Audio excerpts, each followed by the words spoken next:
Hello all, welcome back again to quick commerce classes by CA Arya Rastogi. कल हमने operating cycle की definition देखी थी और आज हम इसका इम्प्लीमेंटेशन करके देखेंगे इन क्वेश्चंस। उससे पहले एक क्विक रिवीजन कर लेते हैं। क्विक रिवीजन के लिए हमने कल पढ़ा था, अगर कहीं पे कोई टाइम पीरियड डिटरमाइन नहीं हो पा रहा है कि पेमेंट कितने टाइम पीरियड में हो रही है, वो फ्लक्चुएट कर रहा है, तो उस केस में हम ऑपरेटिंग साइकिल को 12 मंथ का मान लेते हैं। अदरवाइज दूसरे केसेस में अगर ऑपरेटिंग साइकिल का पीरियड हमें कुछ भी दे रखा है, मतलब कि वो 12 मंथ से ज्यादा भी दे रखा है, और अगर पेमेंट रिसीव हुई है या करी गई है उस ऑपरेटिंग साइकिल के गिवन पीरियड के विद इन, तो वो एसेट या लायबिलिटी हमारी करंट एसेट या लायबिलिटी की तरह क्लासिफाई होगी।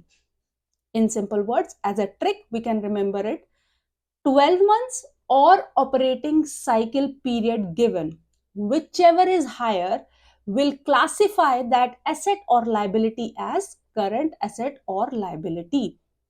समझ आ गया? अब इसको हम क्वेश्चन के फॉर्म में देखते हैं। क्वेश्चन हमारे पास ये रहा और इस क्वेश्चन में हमें क्या डिसाइड करना है? हमें बताना है कि जो ट्रेड पेएबल्स है उनको क्लासिफाई करना है एज करंट लायबिलिटीज और नॉन करंट लायबिलिटीज।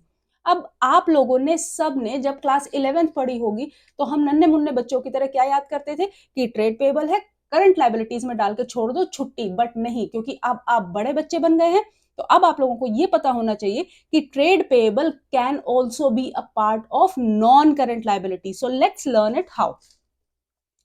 ये हमें डालना है बैलेंस शीट में, और जो कंपनीज एक्ट 2013 शेड्यूल 3 के हिसाब से बनेगी, हमें उसके अंदर बताना है कि ये वाले ट्रेड पेएबल्स करंट लायबिलिटीज का पार्ट है या नॉन करंट लायबिलिटीज का पार्ट है। तो केस 1 देखते हैं। मुझे बोल रहा है operating cycle period in months is 10 and expected payment period in months is 11 month. तो बोलता है ऑपरेटिंग साइकिल तो है जी 10 महीने का, मतलब नॉर्मल कोर्स ऑफ बिजनेस में उस इंडस्ट्री में 10 महीने में पैसा खरा हो जाता है, पैसा वापस लौट के आ जाता है 10 महीने में। लेकिन उस ट्रांजैक्शन में ऐसा हो रहा है कि हमें लग रहा है कि 11 महीने में पेमेंट आएगा। तो मैंने क्या बोला था? 12 मंथ और operating cycle whichever is higher. तो देखो यहाँ पे ऑपरेटिंग साइकिल है 10 मंथ्स का, but whichever is higher के लिए मैं क्या यूज करती हूँ? 12 मंथ।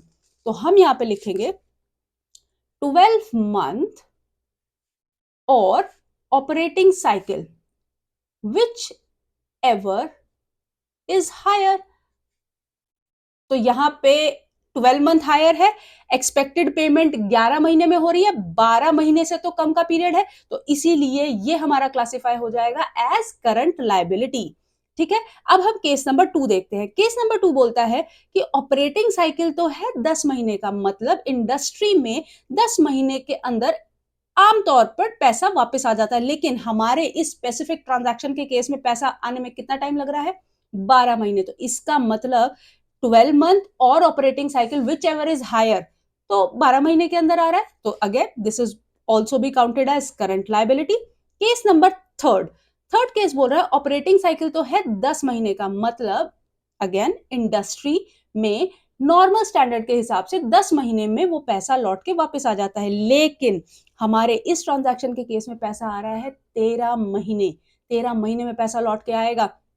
तो अब बताइए, operating cycle 10 month, 12 month normal case, whichever is higher. तो 12 मंथ वाला केस भी ये हमारी एक्सपेक्टेड पेमेंट ब्रीच कर रही है। मैं दोबारा समझाती हूँ, विच एवर इज हायर, तो 12 मंथ इज हायर, लेकिन हमारे को पेमेंट कब मिलेगी? हमारे को पेमेंट मिल रही है 13वें महीने में।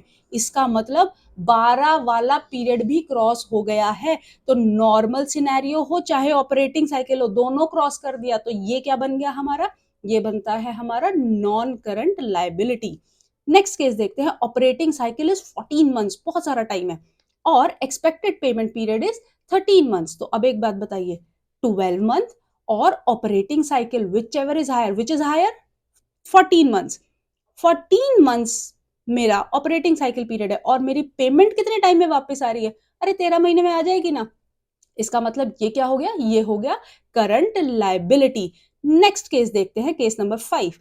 Operating cycle period is 15 month और एक्सपेक्टेड पेमेंट पीरियड है 16 महीने। तो देखते हैं 12 मंथ और operating cycle whichever is higher. तो विच एवर इज हायर में मेरा बनता है 15 महीने, लेकिन 15 महीने से भी बाद में मेरी पेमेंट आ रही है 16 मंथ्स में, तो 16 मंथ्स में आने का मतलब हुआ ये बन गया मेरी non current liability. So this whole constitutes my question of operating cycle and I hope आप सब लोगों को ये चीज अब अच्छे से क्लियर हो गई होगी। ये सिंपल सी ट्रिक है जिसको आप अपने दिमाग में फिट कर लेंगे, आपके सारे क्वेश्चन सॉल्व हो जाएंगे और आपकी बैलेंस शीट में आपका डेटा ठीक फीड हो जाएगा। ओके, सो इसी के साथ आज का वीडियो यहीं पे खत्म करते हैं।